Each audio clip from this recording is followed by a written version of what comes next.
오늘 말씀은 고린도전서 1장 18절 말씀, 고린도전서 1장 18절 말씀 보겠습니다.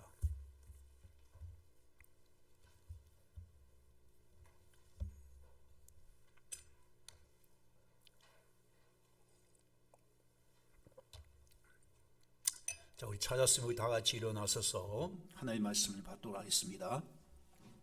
십자가의 도가 멸망한 자들에게는 미련한 것이요 구원을 받는 우리에게는 하나님의 능력이라. 아멘. 하나님의 말씀입니다. 자리에 앉아 주시기 바랍니다. 자, 우리 다 같이 기도하겠습니다. 날마다 하나님의 은혜 가운데 지켜주신 것 감사합니다.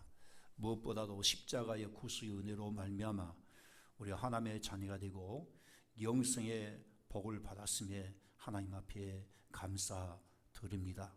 오늘도 하나님의 귀한 전에 나올 때에 빈손으로 나오지 않게 하시고 받은 은혜를 감사하는 마음으로 귀한 물질도 하나님 앞에 올려드립니다. 드리는 손길마다 복에 복을 더하여 주시고 그리고 그 손을 들고 기도할 때에 하늘문이 열리는 놀라운 은혜를 경험할 수 있도록 역사해 주옵소서. 우리가 믿음의 씨앗으로 귀한 주정 예물과 11조 예물과 감사 예물과 성교 예물과 각가지 모든 예물 또 하나님 앞에 올려드립니다. 이 모든 예물이 헛되지 않게 하시고 하나님의 나라에 쌓여진 귀한 보물이 되게 하여 주시고 또 우리의 심은 만큼 하나님께서 100배의 복을 허락해 주실 줄로 믿습니다. 이 예물을 통하여 주의 몸된 교회가 든든히 세워지고 흥왕하게 하시고 그리고 땅끝까지 복음을 전하는 귀한 복된 씨앗들이 되게 하여 주시옵소서. 아버지 예배 가운데 함께 하시고 성령 충만한 은혜가 있게 하시고 우리 각자 모두가 다시 한번 믿음이 회복되고 또 하나님 앞에 정말 은혜를 경험할 수 있는 귀한 역사가 있게 하여 주옵소서. 우리의 생각과 우리의 마음을 온전히 주장하시고 원수막 일절 이곳에 틈타지 않도록 주관해 주옵소서. 예수님의 이름으로 간절히 기도하옵나이다. 아멘. 지금까지 우리가 온라인 예배를 들어서 알겠지만은 예배가 얼마나 소중한가를 많은 분들이 다 깨닫게 되었습니다. 그리고 이 온라인 예배를 통해서 우리가 정말 하나님 앞에 참된 예배가 무엇인가에 대해서 또 여러분 마음속에 많이 갈등도 가졌을 거예요. 무엇이 진짜 예배인지, 온라인 예배를 드려도 괜찮은지 아니면 우리 하나님 앞에 나와서 꼭 이렇게 주일날 예배를 드려야 되는지 그런 혼돈된 분들도 많이 있을 거예요. 어떤 분은 그래요. 참 온라인 예배 드리니까 좀 편하다. 뭐 침대에 누워서 또 예배 드릴 수 있고 또 요즘 뭐 봄철 벚꽃 구경하면서 가면서 뭐 차에서 또 예배 드릴 수 있고 그렇게 물론 생각하시는 분도 있겠지요. 과연 그것이 예배일까요? 절대 예배가 아니지요. 예배는 결코 아닙니다. 성경 분명히 예배라고 하는 것은 하나님이 정하신 예배 장소가 있어요. 그것이 바로 하나님의 성전입니다. 성전이에요. 여러분들 우리가 알듯이 그 솔로몬 아들 르호보암 때에 이스라엘이 남왕국과 북왕국이 갈라지게 됩니다. 북왕국은 여로보암이 통치하게 되고 남왕국은 이제 솔로몬의 아들이었던 르호보암이 통치하게 되었어요. 그런데 우리가 알듯이 북쪽 이스라엘이 극도로 타락하게 된 원인이 있어요. 거기는 성전이 없었거든요. 그래도 남쪽 유다 나라는 예루살렘 성전이 있기 때문에 성전 중심으로 모든 백성들이 안식일날 하나님 앞에 나와 예배드리고 그렇게 하면서 다윗의 후손들 계속해서 왕위를 계승하면서 신앙을 이어가게 됩니다. 그런데 북쪽은 그러지 못한 거예요. 북이스라엘 같은 경우는 여로보암이 북쪽 이스라엘 백성이 자꾸 예루살렘 성전에 가니까 그들의 마음을 돌이키기 위해서 그 북쪽 이스라엘 전역에 산당을 지어놓은 거예요. 산당을 지어놓고 마음대로 거기서 예배드리게끔. 그리고 제사장도 마음대로 세워서 그렇게 하게 되었어요. 그러니까 그것이 나중에 변질되고 우상 숭배까지 가게 되고 그게 결국 백성들이 타락하게 됩니다. 그래서 우리가 그 열왕기상 하를 쭉 보게 되면 여로보암의 죄가 어떤 죄인지 아세요? 그 이후에 모든 왕들이 여로보암의 길을 행하여 그런 말을 쓰고 있어요. 여로보암의 길을 행하여 많은 왕들이 악을 행했단 말은 뭔 말이에요? 예배를 함부로 듣다는 거예요. 산당을 헐지 않고 아무 데서나 하나님 앞에 예배드리는 그 악을 행함으로 결국 그 왕들이 하나님 앞에 죄를 짓게 되고, 그래서 북쪽 이스라엘이 나중에 아수르 나라에 의해서 결국 멸망당한 그 일이 성경에 기록되어 있어요. 우리 예배라고 하는 것은 그렇게 함부로 마음대로 드는 것이 아닙니다. 예배는 하나님이 정하신 곳이 있는데 그것이 우리가 주일날 하나님의 성전에서 하나님 앞에 반드시 예배드려야 된다는 거예요. 솔로몬이 성전을 복원하고 나서 하나님 앞에 기도하는 가운데 그때 하나님께서 솔로몬이 나타나서 하신 말씀이 있어요. 그것을 우리가 역대하 7장 12절 말씀 나오는데, 자, 우리 같이 보겠습니다. 시작. 밤에 여호와께서 솔로몬에게 나타나사 그에게 이르시되 내가 이미 네 기도를 듣고 이곳을 택하여 내게 제사하는 성전을 삼았으니 이랬어요. 여기서 하나님께서 택하신 성전에서 예배를 드릴 것을 말씀해 주고 있어요. 하나님의 택하신 성전에서 하나님 앞에 예배 드릴 때 이곳에서 하나님께서 우리를 만나시고 우리에게 예배를 받으신다고 이렇게 말씀을 하고 있는 겁니다. 그러니까 예배라고 하는 것을 어디서 마음대로 들으면 안 되는 거예요. 벚꽃 구경하다가 차 타고 가다가 아니면 여러분들 집에서 침대에 누워서 예배 드리는 게 예배가 되겠습니까? 그러면 우리의 심령이 더 타락해지는 거예요. 이렇게 예배도 괜찮다 하면 우리 마음이 그렇게 완고해져 가지고 나중에 예배를 못 드리게 되겠어요. 그러지 않아서 집에서 편안하게 예배 드리면 되지 꼭 교회 갈 필요 뭐 있겠냐, 그런 생각을 가질 수밖에 없지 않겠습니까? 그래서 이 예배라고 하는 것은 하나님이 정하신 주일날 반드시 하나님의 성전에 나와서 예배 드리는 것, 이것이 참된 예배예요. 그럴 때 우리 함께 모여서 하나님 앞에 찬양하고 예배하는 가운데 성령의 임재 속에서 우리 영과 진리로 하나님 앞에 참된 예배를 드리게 된 줄로 믿습니다. 그래서 우리가 집에서나 또 직장에서나 예배 드리는 것을 예배라 말하지 않아요. 대부분 무슨 예식 아니면 경건의 기도 이렇게 표현하고 있어요. 우리 장로교회 예식서 보게 되면 주일날 예배만 예배라 표현하지 수요 기도회, 금요 기도회, 또 집에서 드리는 모든 예배를 경건에 그렇게 얘기하고 있고 기도 얘기하고 있고, 그리고 결혼 예식, 장례 예식 그렇게 얘기하지 장례 예배, 결혼 예배 표현하지 않습니다. 우리 잘못 그걸 알기 때문에 혼돈해서 많은 분들이 예배를 쓰는데, 예배는 오직 주일날 하나님 앞에 예배 드리는 것만 예배예요. 그런 의미에서 우리는 예배를 하나님의 정하신 이 성령에서 우리 하나님 앞에 예배 드리는 그런 습관을 우리가 길러야 될 줄로 믿습니다. 앞으로 이런 전염병이 말이죠, 주기적으로 올 수가 있어요. 지금 현재 우리가 당연히 코로나도요, 하루 이틀 만에 끝날 문제가 아닌 것 같아요. 전문가에 의하면 이것이 몇 달이 걸릴 수 있고 아니면 심지어 내년까지 갈 수 있다고 이렇게 전망하고 있는 겁니다. 물론 우리가 이럴 때 몸이 아프거나 열이 있다든지 아니면 외국에서 이렇게 입국하신 분들은 교회에 올 수 없으니까 부득이하게 영상으로 예배를 드릴 수밖에 없지만은, 그러나 우리는 어떻든 이 성전에 나와서 하나님 앞에 예배드리는 예배의 참된 습관을 우리가 꼭 가져야 될 줄로 믿습니다. 총회에서도 지역 상황에 맞게끔 예배 드리라고 분명히 지시가 내려왔어요.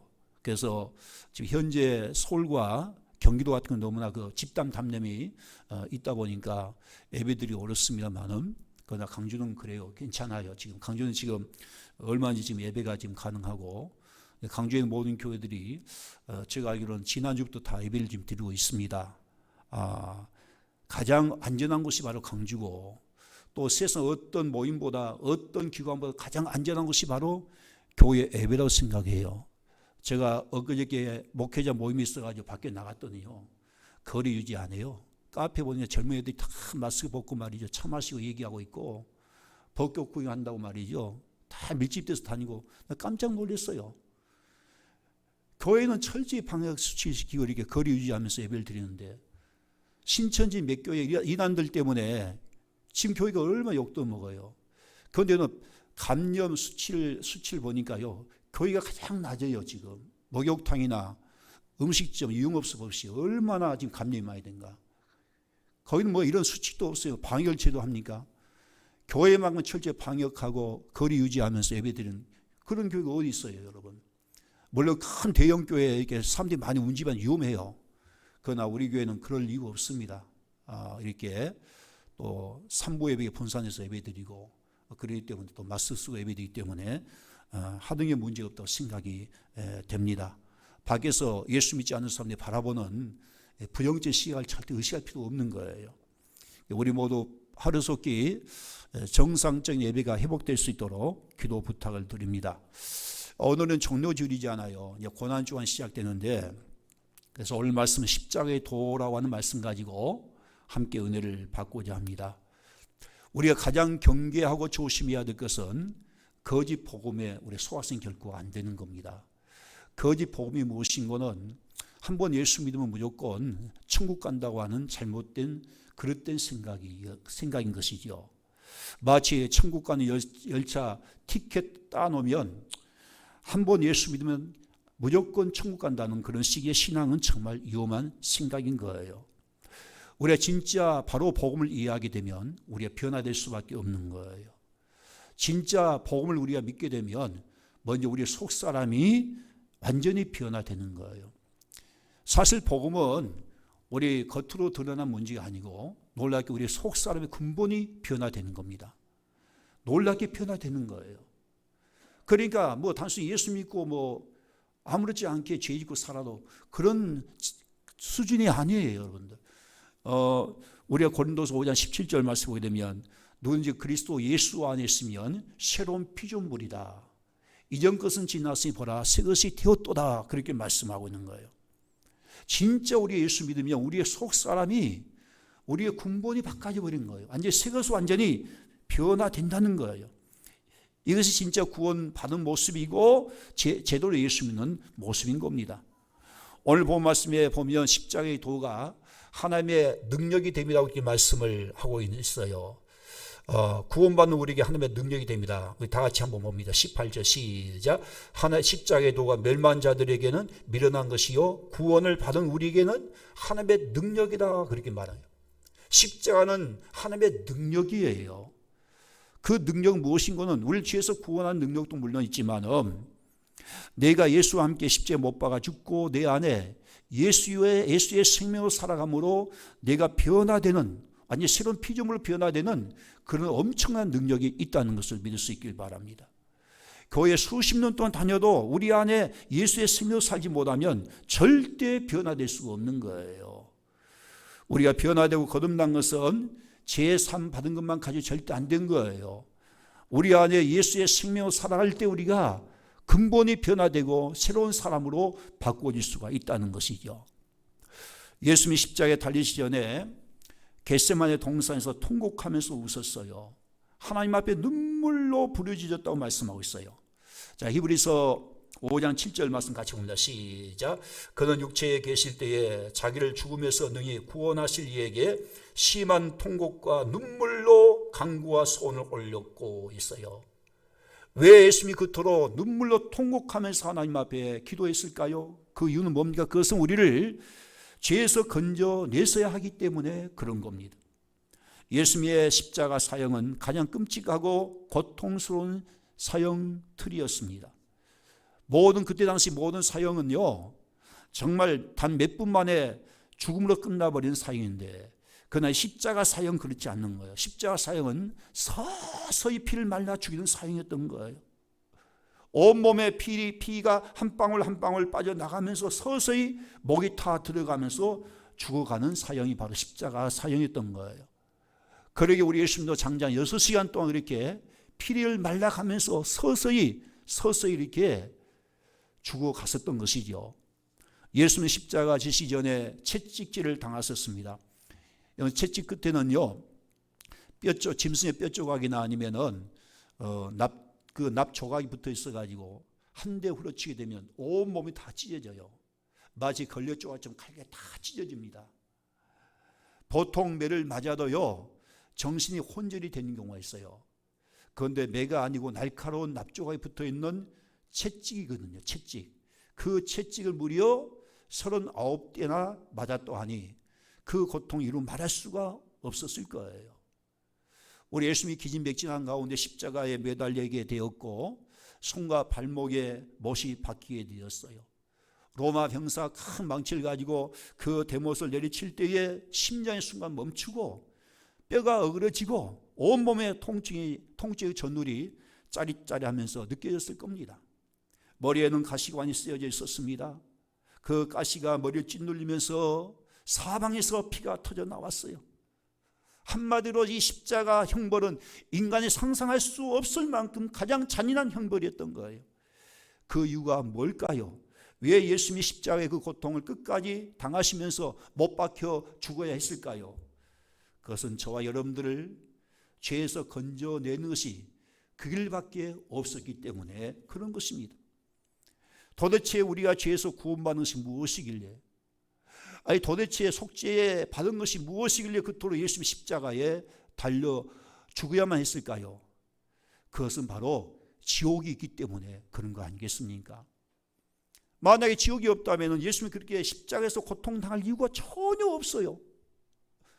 만약에 지옥과 천국이 없다면, 우리가 죽음으로 끝나버리면 예수님이 그렇게 비참하게 십자가에 죽을 이유가 어디 있겠습니까?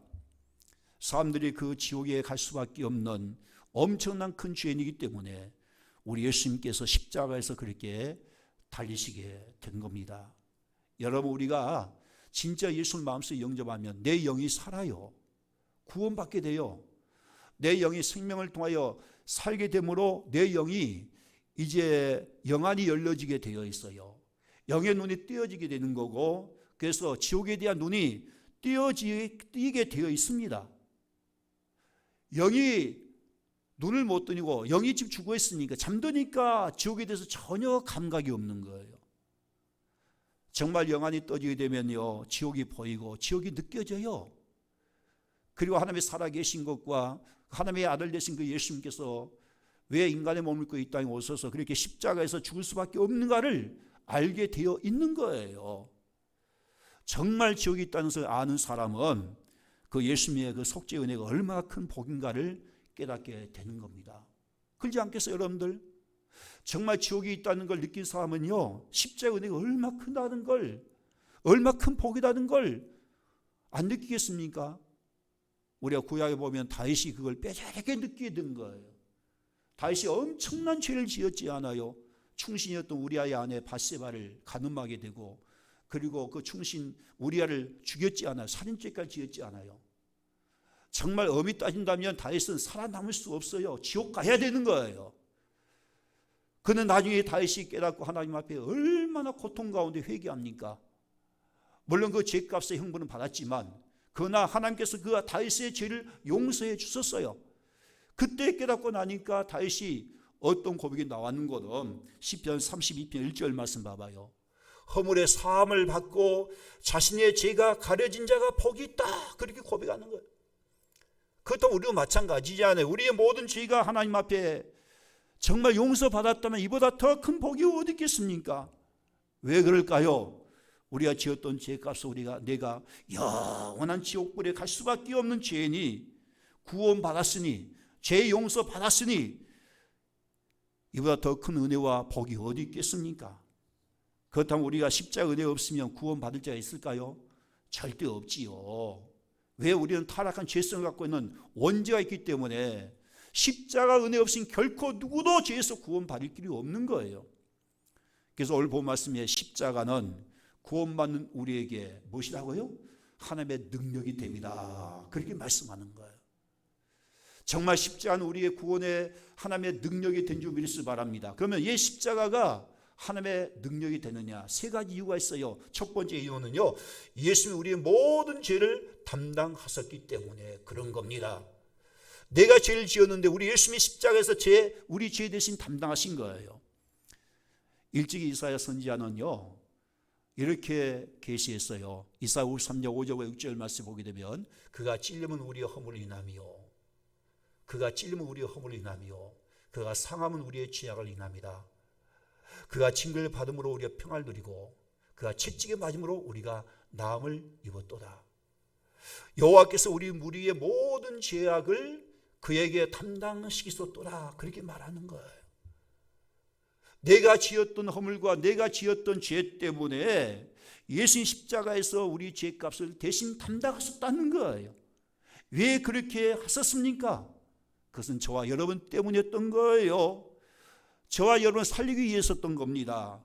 죽을 수밖에 없는 인생, 하나님의 진노의 심판을 피할 수 없는 우리 인생, 우리의 죄값을 통하여 영원한 지옥의 형벌을 받을 수밖에 없는 저와 여러분들 살리기 위해서, 구원하기 위하여 우리 주님이 그토록 십자가에서 모든 수치와 모욕과 그 모든 고통을 끝까지 다 담당을 하시게 된 거예요. 히브리서 12장 2절 말씀 봐봐요. 믿음의 주요 또 온전케 하신 이인 예수를 바라보자. 저는 그 앞에 있는 즐거움을 위하여 십자가를 참으사 부끄러움을 게으치 아니하시더니. 우리 예수님 끝까지 십자가를 참으시고 그 앞에 부끄러움을 게으치 아니하셨다 말씀하는 거예요. 왜 부끄러움을 끝까지 게으치 않았을까요? 그것은 우리 앞에 있는 그 앞에 있는 즐거움을 위하여 했어요. 여기서 이 즐거움이 뭘 것 같아요? 우리가 구원받는 것인 줄로 믿으시기 바랍니다. 우리가 죄와 사망에서 건진받는 것, 마귀의 속박에서 우리가 구원받아 하나님의 자녀가 되는 것. 그래서 예수님께서는 우리가 구원받는 그 즐거움을 위하여, 우리가 죄와 사망에서 구원받는 그 즐거움을 위하여, 우리가 하나님의 자녀가 된 그 즐거움을 위하여 그 십자가에 그 수치와 모욕을 다 참아내신 거예요. 그 모든 부끄러움을 끝까지 참아내신 거예요.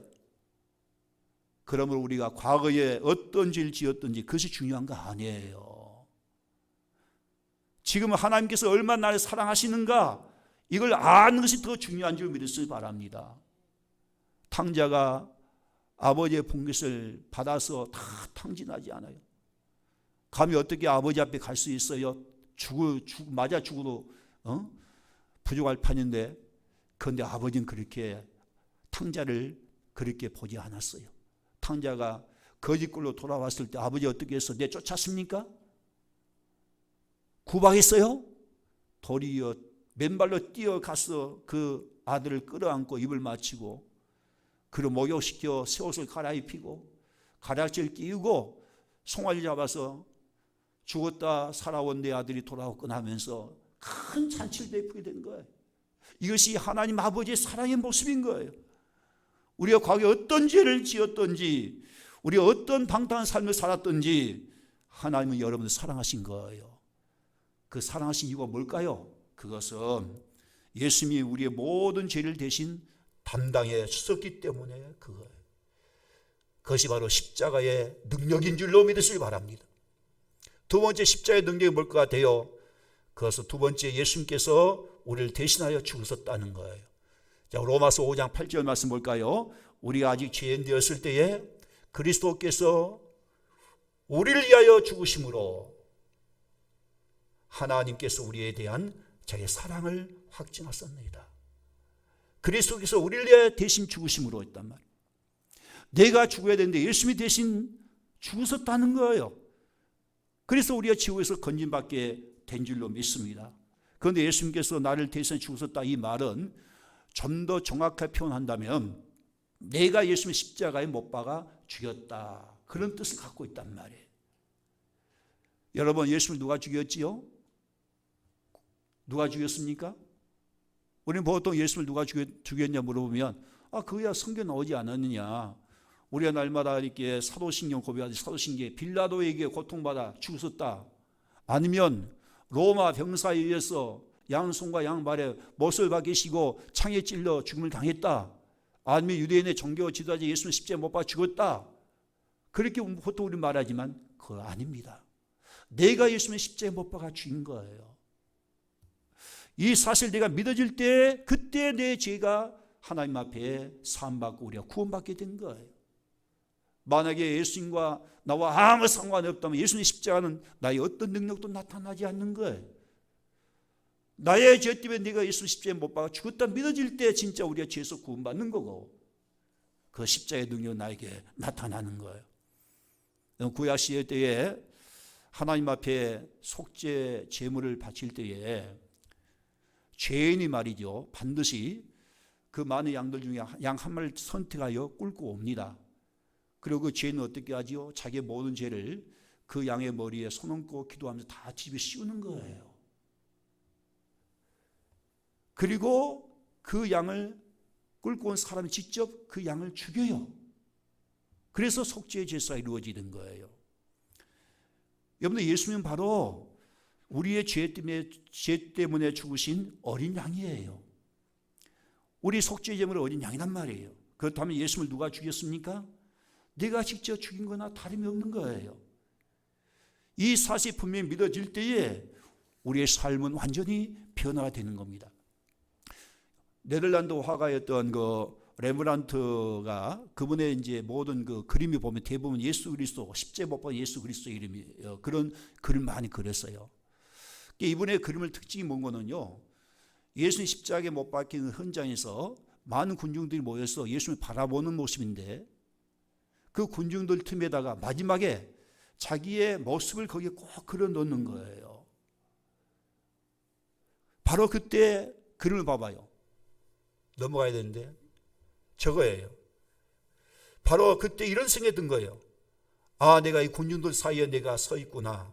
그럼 내가 예수님 십자가에 못 박았단 말인가? 그래, 나도 그 일에 공범자야. 공범자였어.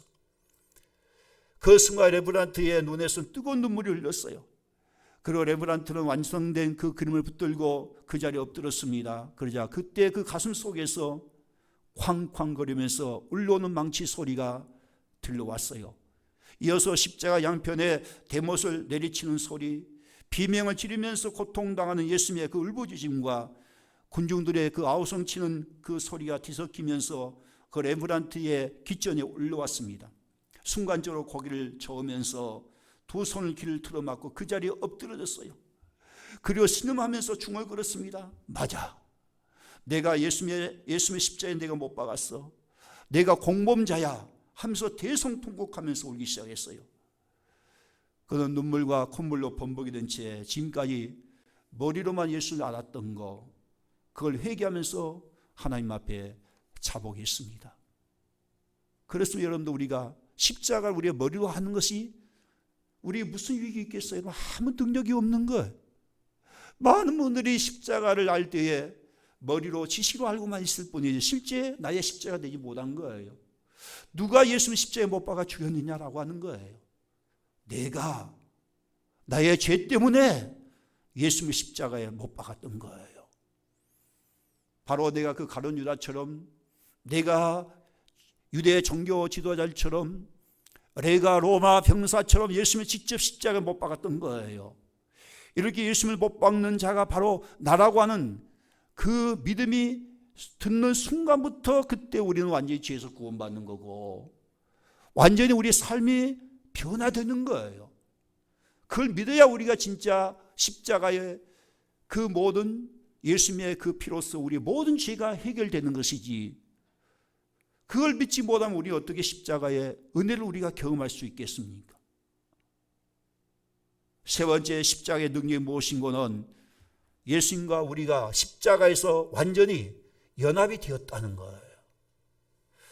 로마서 6장 3절과 4절 말씀 보면 그 내용이 나오는데, 자, 우리 함께 같이 봅니다. 시작. 뭐로 그리스도 예수와 합하여, 자, 누구 합하여? 그리스도 합하여. 내가 그리스도 합하여 세례를 받은 우리는, 시작, 그의 죽으심과 합하여 세례를 받은 줄 알지 못하느냐. 예수님과 죽으심과 합하여 세례 받았다는 거예요. 여러분, 세례라는 것은 뭔가 내가 예수님과 함께 못 박아 같이 죽었다는 의미가 있는 거예요. 그리고 예수의 부활과 함께 내가 다시 의롭게 다시 태어난 것이 바로 세례의 의미가 있는 거란 말이에요. 자, 4절 말씀 시작. 그러므로 우리가 그의 죽으심과 합하여 세례 받음으로 그와 함께 장사되었나니, 예수님과 함께 죽었고 함께 장사되었다는 거예요. 그 이유가 뭐냐? 이는 아버지의 영광으로 말미암아 그리스도를 죽은 자 가운데서 살신 같이 우리로 또한 어디 가운데? 새 생명 가운데 행하게 하려 함이다. 여러분, 예수님이 십자가 죽을 때 예수님만 십자가에 죽은 것이 아니고 내가 함께 예수님과 십자가에 못 박아 죽었고 함께 장사되었다는 것. 그 이유가 뭐라고요? 그럴 때 우리 안에 부활의 주님께서 오셔서 그 부활의 생명을 우리가 살게 된다는 것을 말씀해 주고 있는 거예요. 성도 여러분, 우리가 예수님이 십자가에서 나의 죄 때문에 죽으시고 그를 믿으면 죄에서 구원받아 천국 간다는 거, 그 정도 알면은 십자가는 아무 능력이 없어요. 그 십자가는 나와 상관이 없는 십자가예요. 우리가 구원받는 것은 정말 그렇게 구원받는 것은 정말 부족한 거예요. 내가 예수님 십자가에 못 박아 죽었다. 그리고 부활의 주님께서 살아계셔서 성령을 통해 내 안에 함께 하실 때에 그 예수의 부활의 생명을 통하여 내가 거듭나고 새 사람으로 변화되고 영원한 생명, 영생을 내가 소유하게 되었다는 거, 이것이 진짜 구원이에요. 우리가 속죄함을 받았다고 새 삶을 살 능력이 어디 있겠습니까? 우리가 죄 용서 받았다고 우리가 올바르게 살 사람 누가 있습니까? 죄 용서 받았어요. 그런데 살기는 예수 믿기 전과 똑같이 살아요. 여전히 예수 믿는다 하면서도 육신과 죄의 종로를 하면서 살아요. 그 이유가 뭘 것 같아요? 그것은 아직도 예수님의 십자가의 속죄의 은혜로만 알기 때문에 그런 겁니다. 진짜 예수 우리 마음속에 영접했다면 그때부터 난 예수님과 함께 십자가에 못 박아 죽었고, 그리고 내 안에 예수의 생명을 살아가는 역사가 일어나야 되는 거예요. 이것이 바로 십자가가 하나님의 능력이 된 줄로 믿습니다. 우리를 죄에서 구원하실 뿐만 아니라 우리를 변화시킬 수 있는 완전한 새로운 피조물로 새 사람이 되게 하는 역사가 일어나는 줄로 믿습니다. 십자가는 십자가로 끝난 거 아니었던 거예요. 십자가 이후의 부활에 영광이 분명히 있었던 거예요. 어떻게 죽지 않고 부활이 있겠습니까?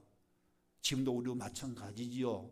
우리의 속사람이 거듭나는 이 부활의 능력은 내가 십자가 죽을 때만이 가능한 거예요. 십자가 함께 예수님과 못 박혀 죽지 않고 결코 누구도 거듭날 수 없는 거고, 누구도 새 생명 얻을 수가 없는 거예요. 여러분들, 부활의 생명 우리 안에 있다는 거 믿으십니까? 부활의 생명 우리 안에 있다는 거, 뭘 통해서 우리가 그 증명될 수 있는 것이죠? 네가 죽을 때만이 가능한 거예요. 이제 말씀을 마치겠습니다. 예수님의 십자가는 주님만 달려 죽으신 십자가 아니었던 거예요. 나도 함께 죽은 것이 바로 십자가였던 거예요. 이것이 분명히 믿어질 때 이번 우리의 고난중 안에 우리는 사도 바울처럼 날마다 나는 죽고 내 안에 함께 하신 예수님의 생명을 살아가는 그런 역사가 일어나게 될 줄로 믿습니다. 우리 모두 십자가의 능력으로 승리하시고, 우리 다음 주 부활주일인데 정말 생명의 부활이 함께하는 그런 역사 있기를 주의 이름으로 축원합니다.